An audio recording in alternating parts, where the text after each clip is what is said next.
The wishing words. It was almost as much fun sneaking things into the brumarium as it was playing there. The first day they sneaked a candle through enemy territory, for they'd need light when they began to turn the story of the Snow Queen into a play. The candlestick was hung above the crystal prisms, which glittered beautifully when the candle was lit. The next day they brought 3 sparkling necklaces that had belonged to Caddy's mother. The girls pretended they were real diamonds and not just made from paste. It's best to keep your precious gems in a very secret spot, explained Naraya. They hung them on the wall to shimmer in the candlelight. They don't look like paste, said Naraya. My mother's ring has real garnets in it, and they don't sparkle like that. And then Bertha gave them a tin of cookies, and from the dining room sideboard they took 2 flowered china cups, thin and translucent as eggshells. These are our provisions, said Naraya, shaking the cookie tin. And we can pour our sugar and water into the teacups and pretend it's tea. By the 4th day, the brumarium was splendid. Naraya hung the lace shawl on some hooks meant to hold dustpans and dusters. It cast a magnifying pattern of itself onto the wall behind. Naraya tried not to think about the smoke face, which had awakened her every night since she'd met Caddy. That was the only shadow on her happiness. She had the Avy in the cottage up the mountain, and she had a friend in a secret hideaway, and these pieces of her life fit together like pieces of a puzzle, finished at last. Lace Dappled Grove, she whispered, invoking her secret name for the secret place as though it would exercise her memory of the smoke face. Lace Dappled Grove. There you go, moving your lips again, said Caddy. She imitated Naraya, opening the round O of her mouth like a fish. The heat rose in Naraya's cheeks. It is rude to imitate, and I'll never tell you the secret thing I was thinking. It's something private with the Avy. I don't imitate, said Caddy. I act. I'm an actress. So that's why I should have the big part in the play by Gerda. The play is my idea, cried Naraya. And Gerda's part is my part. And don't think that you will do it. And the Avy's making me a Gerda costume all of apricot silk, which won't even fit you. They sat looking at each other, both trembling with rage, while the mops and brooms cast thin, wasted shadows across their cheeks and hair. Bertha's familiar footsteps came near, accompanied by the familiar play of her skirt on the carpet, and then the floor, and then she passed the brumarium. She said quite distinctly, where can those teacups have gotten to? Seems like there are fairies that have been at work again. They did not laugh, but this did break the tension, and Caddy finally said fretfully, and you haven't asked your Avy about how to say the wish for me to walk again. At least she hadn't asked Naraya to make the wish, and Naraya felt a warm rush of relief, which made her expansive and generous. Tonight, she said. I'll ask him tonight. But she did not ask him that night. She was too busy worrying about the smoke face and steeling herself for its midnight appearance. She's seen it 4 times now, and regular as the Avy's clocks. It would come again tonight. The whole year passed. Since she'd lived with the Avy, she'd fallen asleep as soon as the Avy came to check on her. But now, if she slept at all, it was only for a few minutes at a time, and she always woke up just before midnight. Her inner clock had set itself to march along with the ticking of the real clocks, and she was glad for it. It gave her a chance to sit up and press her back into the pillow. She hated the thought of being caught asleep. The bony beads of her spinal column turned out toward the smoke face. The mass of smoke slipped into the loft just as the clock announced midnight. It flowed to its spot above Naraya's bed, already swimming into focus as Caddy's face. Naraya was suspended inside her own body, suspended as the smoke face was suspended before her, and she and the smoke face were 2 stillnesses inside a room of ticking clocks and passing time. It wasn't until the smoke face grew fuzzy around the edges that Naraya's blood began to wheel once more through her body. It made a roaring in her ears, and she struggled not to cry out for the Avy. He would never let her play with Caddy again if he knew. But some inside part of her was screaming, and she was pushed through a tangled web of dreams to find the Avy standing at her bedside. The Avy set the candle on the floor, and the shadows leaped into the culvert. The thin-lipped moon did nothing to drive them away. Did I scream again? Said Naraya. Her hair was plastered to her head with sweat. That makes the 5th night, said the Avy. He brushed her hair back from her forehead and then rubbed it at her fingers, which was white and tense all around the doll. The Avy should be figuring this out soon. My heavens, child, you're cold as ice. He lifted the candle to Naraya's face. Her pupils shrank back against the light. Avy, she said slowly, Caddy and I are playing a new game we call Wishing Well, and we're trying to make wishes that the well would really grant. Ones that won't go wrong. I mean, of course. Caddy wishes to be able to walk. How would you say that wish?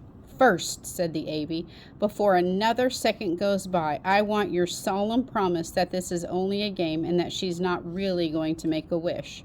May my body be roasted over hot coals, said Naraya, spitting on her finger and crossing her heart. Oh, said the Avy, looking surprised as though he'd expected more of a fight. But it was all right to make the promise. It was Caddy's papa, not Caddy, who was going to make the wish. Naraya, you have the foolish notion I know how to make a wish on the wishing well, but if I do, where are the rest of the families? And I can't even guess why the well is starting to freeze. Starting to freeze? Said Naraya, startled. It's happened only a few times in my memory, and none of us knows why. At the last council meeting, Avy, said Naraya, because he was beginning to mutter grown-up talk to himself, Caddy's not going to make a wish. The Avy sighed. Tell me again what she wants. To be like me, said Naraya, to have legs like mine, to run and skate like me. You might think of wishing that Caddy had a body like yours, something along those lines. I wish, thought Naraya, rehearsing it silently, that Caddy had a body just like mine.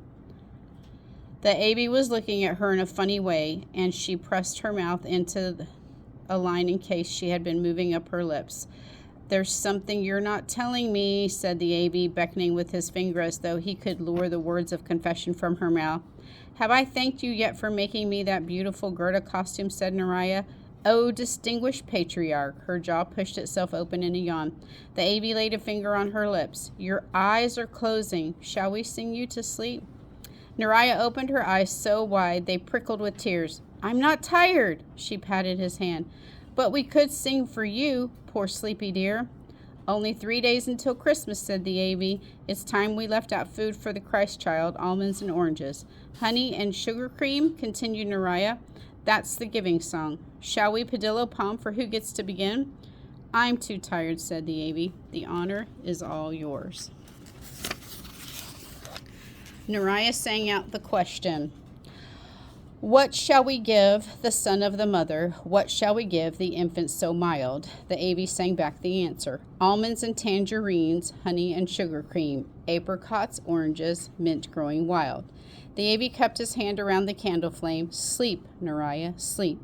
And under the power of his suggestion, Naraya's eyelids fluttered closed, shutting her back into sleep, where she dreamed the well had turned to ice. She pushed at its thick, translucent wall, working through the ice with her own warm hand to snatch out the shadows of the flying birds. Naraya didn't go straight to Caddy's house the next morning. She went to the well instead.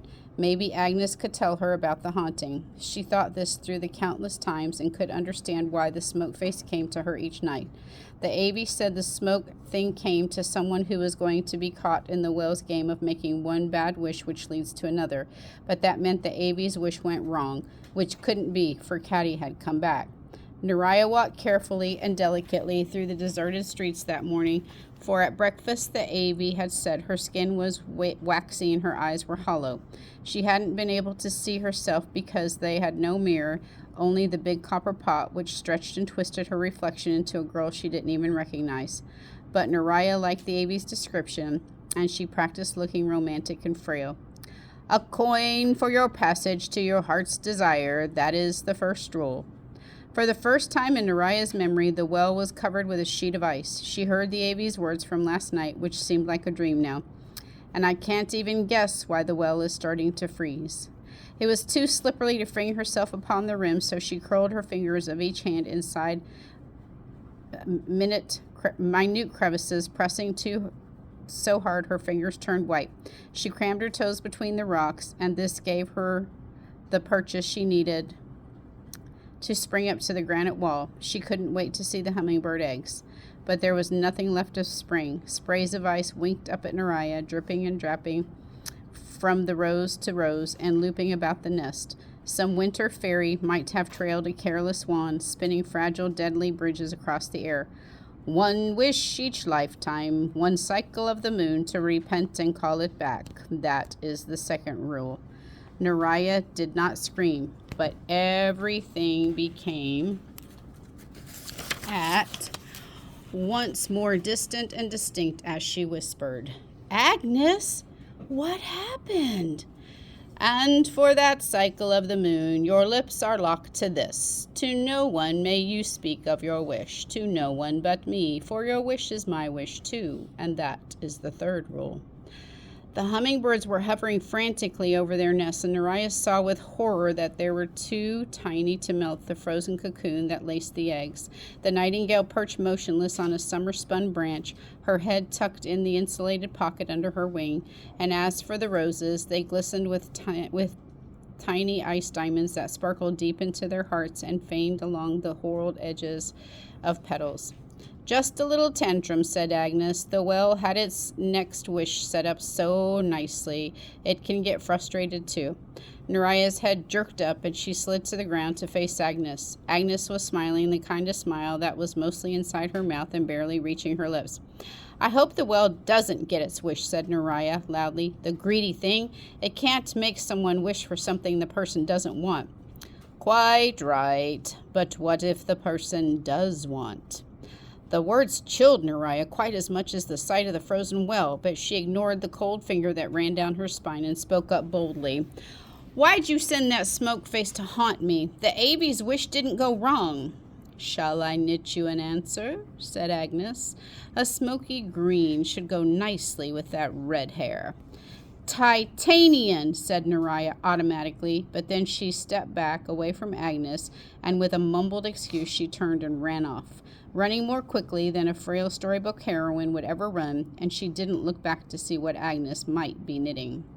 But she remembered about her frail, heroic self before she got to Caddy's, and by the time she arrived, she'd convinced herself she was an outcast princess, struggling through the snow. She went straight to the parlor mirror to examine her face of royal suffering. "What on earth are you doing?" said Caddy, who was sitting near the fire, taking impossibly small stitches in stitch of white fabric. "Do you think I look ill?" said Naraya, peering at her reflection above the mantel. The Avie was right. Her skin was pale and had begun to take on a faint luster sheen of the candle. She stared at the dark smudges beneath her eyes and felt a dull ache spread through her skull. Mr. Winter's face appeared in the mirror over her shoulder, and they smiled looking-glass smiles at each other. "Mirror, mirror on the wall," said Mr. Winter, "who's the fairest one of all?" The top of Miss d'Estafier's head stepped into the reflected world, curving above Mr. Winter's shoulder. "That would have to be Caddy's mother," said Naraya at last. "The most beautiful child in the village," said Caddy rather mournfully. "But remember," said Naraya, "no one who's beautiful gets to be in my play." There was a long pause, and Naraya looked first at the curve of Miss d'Estafier's bright hair and then at the reflection of the portrait on the opposite wall. "Isn't that lucky for you, Caddy?" said Miss d'Estafier in her sweet voice. "I know you'll make a magnificent Gerda." "Gerda?" Naraya cried out. "That's my part. Caddy's not playing Gerda."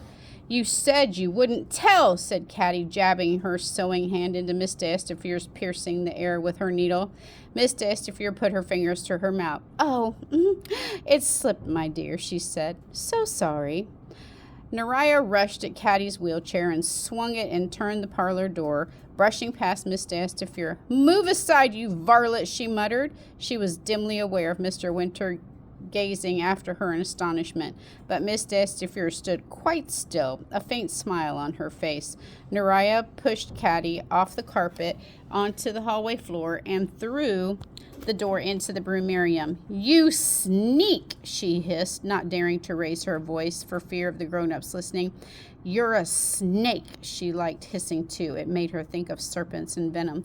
I don't see why you're making such a fuss, said Caddy, her fingers flying into the air in delicate surprise. I told you I wanted to be Gerda, and you said you wanted to be Gerda. Miss Grabby Bones, said Neriah, turning to Avy's description of her own against Caddy.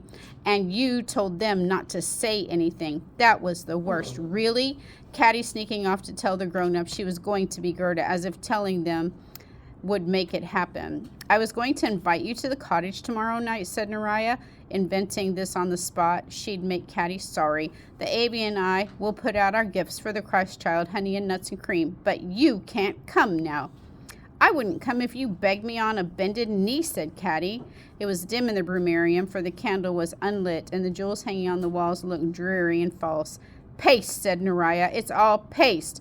My mother's jewels, said Caddy. I'll take them back and you can never come here again.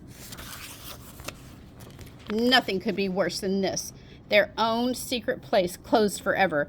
You can take your mother's jewels, said Neriah, feeling more hateful than she'd felt in a long time since she'd left Aunt Hortense. But you'll never be beautiful the way she was. Caddy was silent. Neriah pushed the door open a crack to see her better. Caddy's face was caught in a trickle of grayish light. She'd closed her eyes, and Neriah smiled a thin-lipped smile. Victory for Neriah, the magnificent. But then a tear welled up in the corner of Caddy's closed eye, and then another, until Neriah's horrified gaze, they began to pour down Caddy's face. Caddy actually looked very pretty like that, her head tilted back, great tears leaking from under the upward curl of her long lashes. This was a new feeling for Neriah, to have such power she could make a person cry. She shifted from foot to foot and then put out her hand awkwardly. It wasn't true what I said just now. Yes, it was, said Caddy. No, it wasn't, said Neriah. I promise you. And although Caddy couldn't see her, she spat on her finger and crossed her heart. I can tell you something that will make you happy. Caddy swallowed hard. I'll never be happy again. But the Avy told me the words that your papa needs to say to the well. I wish Caddy had a body just like Neriah's. He'll never do it, said Caddy, but she'd opened her eyes and was wiping her cheeks with the back of her hand. We'll make him say it, said Neriah, willing to say almost anything to keep Caddy as her friend now. Neriah had the Avy, but she couldn't play with him the way she did with Caddy. You couldn't have secrets and lace-dappled hideaways and with grown-ups. Neriah couldn't bear to lose any of that. You'll love putting out the honey and the nuts and the cream for the Christ child, she added, because now she had to turn to her treat into a promise to invite Caddy into the cottage. The Avy sometimes said that she regretted words that she'd speak in anger. He'd been right about that for once, although she would never tell him so. Tell me those wishing words again, said Caddy. A body just like Neriah's. I wish Caddy had a body just like Neriah's.